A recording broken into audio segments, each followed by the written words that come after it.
Good morning everyone. आज के इस वीडियो में हम देखने वाले हैं ट्रांसफार्मर चैप्टर के कुछ वस्तुनिष्ठ प्रश्न जो निम्नलिखित क्वेश्चन बैंक से लिया गया है, जो first year ITI electrician student के लिए काफ़ी इम्पोर्टेंट है। क्योंकि अभी जो भी सीबीटी एग्ज़ाम हो रहा है या हो चुका है, उसमें जो है ज़्यादातर ये निम्नलिखित क्वेश्चन बैंक से ही क्वेश्चन को पूछा जा रहा है। तो चलिए हम इसलिए सोचे कि आप लोगों को ये निम्नलिखित क्वेश्चन बैंक का सॉल्यूशन करवा दें। तो चलिए हम स्टार्ट करते हैं। इससे पहले हम बहुत सारा जो है निम्नलिखित क्वेश्चन बैंक का सीरीज जो है अब करवा चुके हैं। तो जो कोई विद्यार्थी अभी तक नहीं देखे हैं, पहले उस सीरीज को देख लीजिए। फिर आज चलिए हम ये ट्रांसफार्मर का स्टार्ट कर रहे हैं। तो चलिए क्वेश्चंस देखिए, जैसा कि 18 नंबर क्वेश्चंस आपको स्क्रीन पे दिखाई दे रहा होगा। देखिए 18 नंबर क्वेश्चंस क्या कहता है कि उच्च आवृत्ति अनुप्रयोग के लिए किस प्रकार का ट्रांसफार्मर उपयोग किया जाता है। देखिए उच्च आवृत्ति अनुप्रयोग के लिए हम लोग किस प्रकार के ट्रांसफार्मर का उपयोग करते हैं, ये क्वेश्चन कह रहा है। तो हम देखिए उच्च आवृत्ति अनुप्रयोग के लिए हम लोग फेराइट कोर ट्रांसफार्मर का उपयोग करते हैं उच्च आवृत्ति के लिए, ठीक है। क्योंकि इसका जो है ना रेसिस्टेंस भी क्या होता है, कम होता है, तो इसीलिए हम इसका उपयोग करते हैं। जो ऑप्शन नंबर बी क्या होगा, इसका सही होगा। उसके बाद चलिए 19 नंबर क्वेश्चंस, जैसा कि 19 नंबर क्वेश्चंस आप देख रहे होंगे। देखिए 19 नंबर क्वेश्चंस क्या कहता है, ध्यान से देखिएगा। 19 नंबर क्वेश्चंस, जैसा कि हम आपको क्वेश्चन दिखा रहे हैं, कहता है कि एक आदर्श ट्रांसफार्मर में प्राथमिक वोल्टेज E1 और V1 और माध्यमिक वोल्टेज E2 और V2 के बीच क्या संबंध है।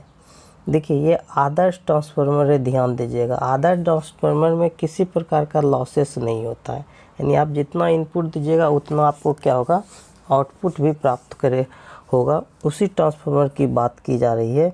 तो चलिए हम इसका आपको ऑप्शन दिखा रहे हैं आदर्श ट्रांसफार्मर का।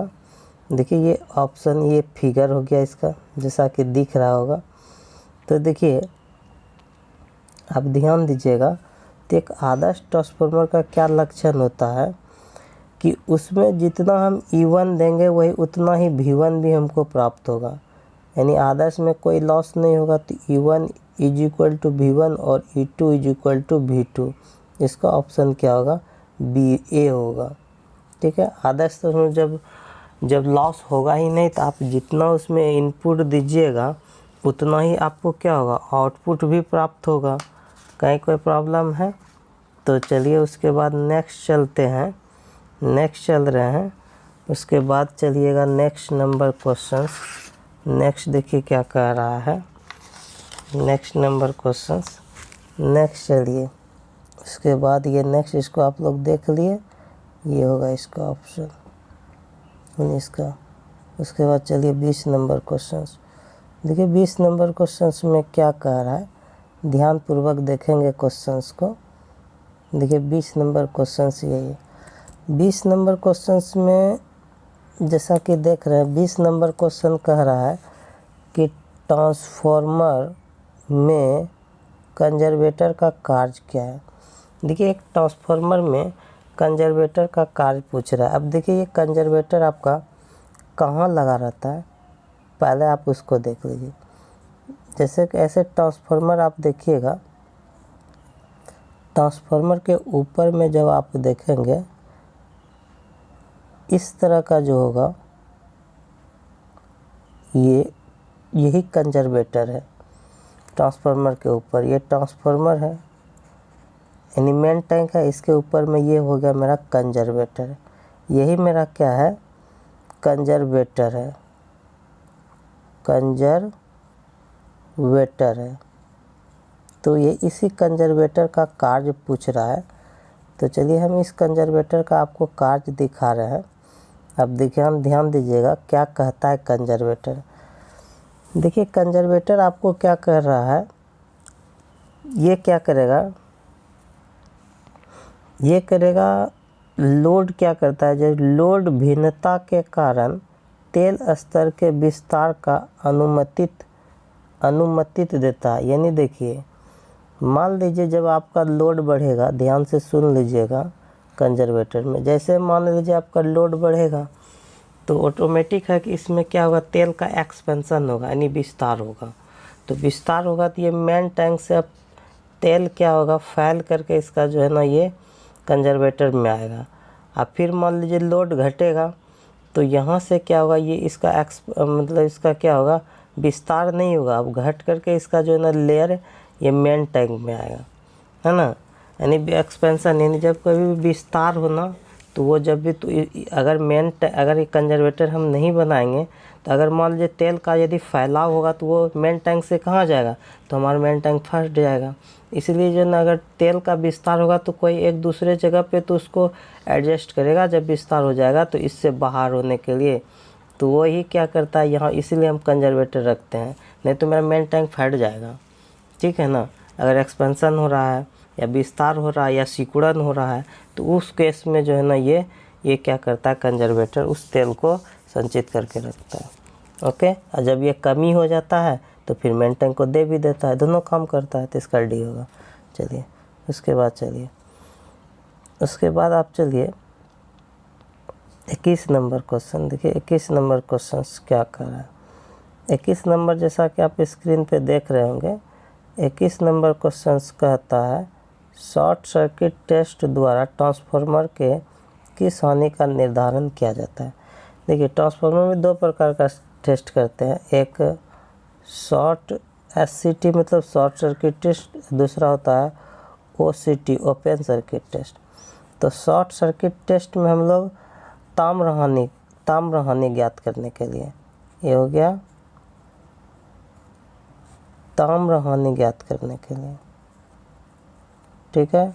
जबकि ओपन सर्किट टेस्ट हम लोग करते हैं, ओपन सर्किट टेस्ट करते हैं कोर हानि के लिए, ये याद रखिएगा। यही दो को हम लोग टेस्ट करते हैं, कोर हानि, ठीक है। तो यानी ये शॉर्ट सर्किट टेस्ट में हम लोग क्या करेंगे, शॉर्ट सर्किट टेस्ट हम लोग ताम्र हानि करते हैं, जो ऑप्शन नंबर ए सही है। उसके बाद चलिए नेक्स्ट नंबर देखिए। उसके बाद जो आप नंबर ये 22 नंबर देख रहे हैं, तो ये 22 नंबर में देखिए क्या कहता है, ध्यान दीजिएगा। कहता है ट्रांसफार्मर में वोल्टता के प्रतिशत विनियमन की गणना करें यदि शून्य भार वोल्टेज 240 वोल्ट और पूर्ण भार वोल्टेज 220 वोल्ट है। यानी वोल्टेज रेगुलेशन की गणना करना है। तो चलिए वोल्टेज रेगुलेशन की आप गणना कैसे करेंगे, एक फार्मूला होता है, आप उसको ध्यान से देखिएगा। देखिए, इससे वोल्टेज रेगुलेशन का एक फार्मूला होता है, ध्यान दीजिएगा। देखिए, वोल्टेज रेगुलेशन VR मतलब हो गया वोल्टेज रेगुलेशन। वोल्टेज रेगुलेशन का अर्थ होता है VNL no load minus VFL full load बटे VFL इंटू 100%। ये होता है वोल्टेज रेगुलेशन का फार्मूला। अब आप इस पे क्या कीजिए, रख दीजिएगा तो बन जाएगा। जैसे देखिए कितना है, शून्य लोड पे 240 है, यानी नो लोड मतलब शून्य लोड है, तो इस पे रख दीजिए 240 माइनस 220 बटे 220 गुना 100%। अब देखिए इसको ध्यान दीजिएगा। अब ये क्या होगा, माइनस कर दीजिए, माइनस करेंगे 240 में 220 बटे 220 गुना 100%। 10 कट गया 11, भाग दीजिए। अब जब आप भाग देंगे तो देखिए कितना निकलेगा 100/11%। तो जब आप इसको भाग दीजिएगा तो 11×99, 11×99 फिर 11×99, ठीक है ना, फिर 11×99 इस तरह आएगा, है ना। तो जब इसको आप देखेंगे तो आपको क्या नज़र आएगा, मान लीजिए परसेंटेज अगर नहीं लेते हैं तो ये आपका निकला, देखिए 9.99।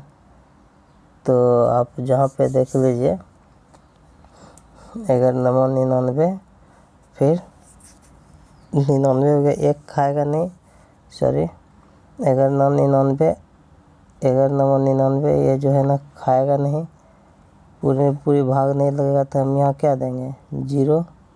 तब 11×99 इतना हो रहा है, तो देखिए अगर ये वाला ऑप्शन कहाँ है वही आपका आंसर हो जाएगा। तो ये आपका हो गया ऑप्शन नंबर डी, है ना। तो ये डी हो जाएगा। इस तरह आप इसको कैलकुलेशन कर सकते हैं, ठीक है। देखना चाहते हैं तो देख लीजिए, पूरा कैलकुलेशन ये हो गया आपका, ठीक। चलिए उसके बाद नेक्स्ट की ओर देखिए 23 नंबर क्वेश्चंस क्या कहता है। 23 नंबर क्वेश्चंस कहता है ट्रांसफार्मर में टुकड़े टुकड़े में कोर का उपयोग करने का क्या उद्देश्य है। ट्रांसफार्मर को हम टुकड़े टुकड़े में कोर का उपयोग करते हैं। ट्रांसफार्मर का कोर जो हम लेमिनेट करते हैं, लेमिनेट कोर क्यों यूज करते हैं, टुकड़े टुकड़े करके लेमिनेट करने का उद्देश्य मेरा ये है ताकि हमारा क्या होगा वहाँ पे ईडी करंट लॉस क्या होगा, कम होगा। यानी भावर धारा कम करने के लिए हम ट्रांसफार्मर के कोर को क्या करते हैं, पतलित कर देते हैं, ये लेमिनेट कर देते हैं, जो ऑप्शन नंबर डी सही होगा। चलिए 24 नंबर क्वेश्चन देखिए। 24 नंबर क्वेश्चन क्या कहता है। 24 नंबर को देखिए क्वेश्चन क्या कह रहा है। 24 नंबर क्वेश्चन जैसा कि आप फिगर में देख रहे हैं, ये कहता है, ध्यान दीजिएगा, पहले देख लीजिए। कहता है ट्रांसफार्मर की शीतलन विधि क्या है। ये कौन सा ट्रांसफार्मर का शीतलन विधि है। तो ये ट्रांसफार्मर का जो ये शीतलन विधि है, ये कहलाता है, आपको याद रखना पड़ेगा, ऑयल नेचुरल कूलिंग मेथड, तेल प्रकृति ठंडा विधि है, ठीक है। इसमें देखिए ये तेल है, इसके अंतर्गत में, और ये नेचुरली कूल हो रहा है, तो ऑयल नेचुरली कूलिंग मेथड विधि है ना, तेल प्राकृतिक ठंडा विधि है, ठीक है। चलिए देख लीजिए आप 24 नंबर क्वेश्चन। इसके बाद चलिए 25 नंबर के देखिए। 25 नंबर क्वेश्चंस में क्या कह रहा है, ध्यान दीजिएगा। 25 नंबर क्वेश्चंस में कह रहा है कि ट्रांसफार्मर से अधिकतम दक्षता प्राप्त करने के लिए क्या शर्त है। देखिए ट्रांसफार्मर से यदि अधिकतम दक्षता प्राप्त करने के लिए पूछा जाए तो ट्रांसफार्मर में अधिकतम दक्षता के लिए एक कंडीशन होता है कि यदि कॉपर हानि क्या होता है, आयरन हानि के बराबर हो, यानी कि ताम्र हानि लो हानि के बराबर हो, तो उस समय क्या होता है, अधिकतम दक्षता प्राप्त होता है। तो इसलिए इसको याद कर लीजिएगा, जो ऑप्शन नंबर सी होगा। अधिकतम दक्षता तब होगा जब कॉपर हानि लो हानि के बराबर हो जाएगा, तो ऑप्शन नंबर सी हो जाएगा। उसके बाद चलिए 26 नंबर क्वेश्चंस।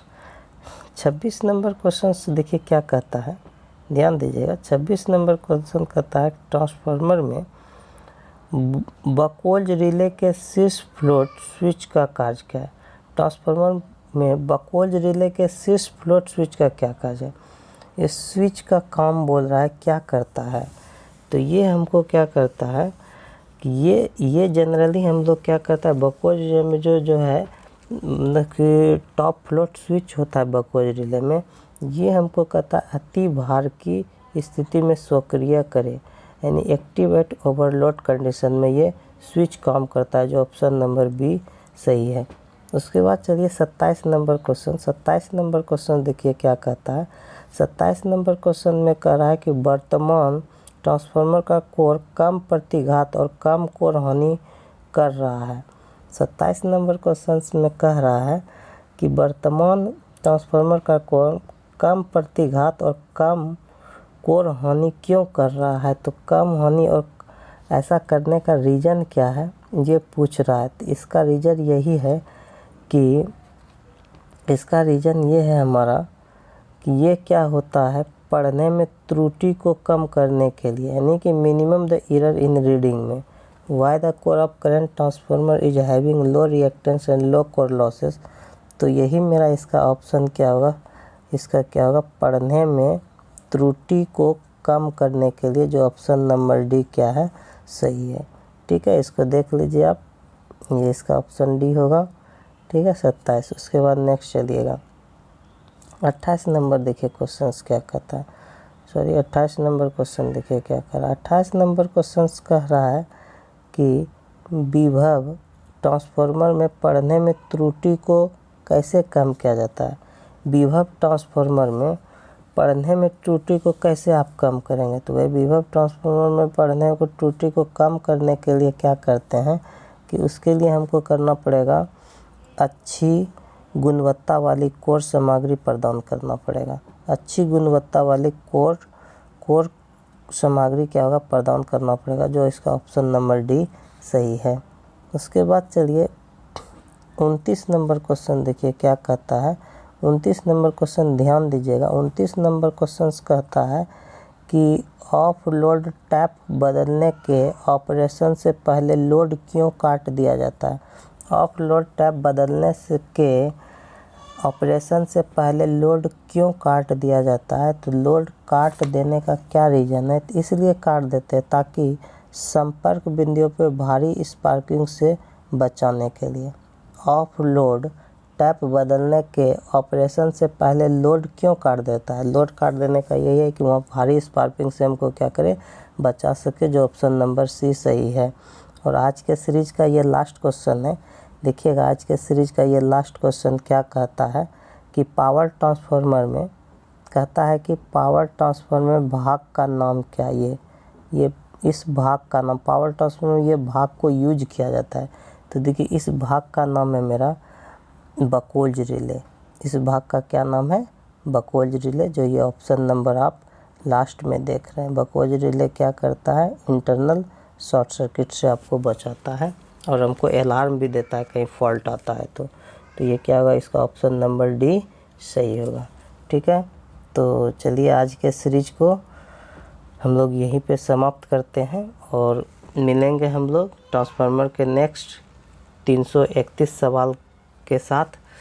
तो अभी तक जो कोई विद्यार्थी हमारे चैनल को सब्सक्राइब नहीं किए, पहले चैनल को सब्सक्राइब कर ले ताकि आपको ITI से संबंधित हर सूचना आपको उपलब्ध हो रहे।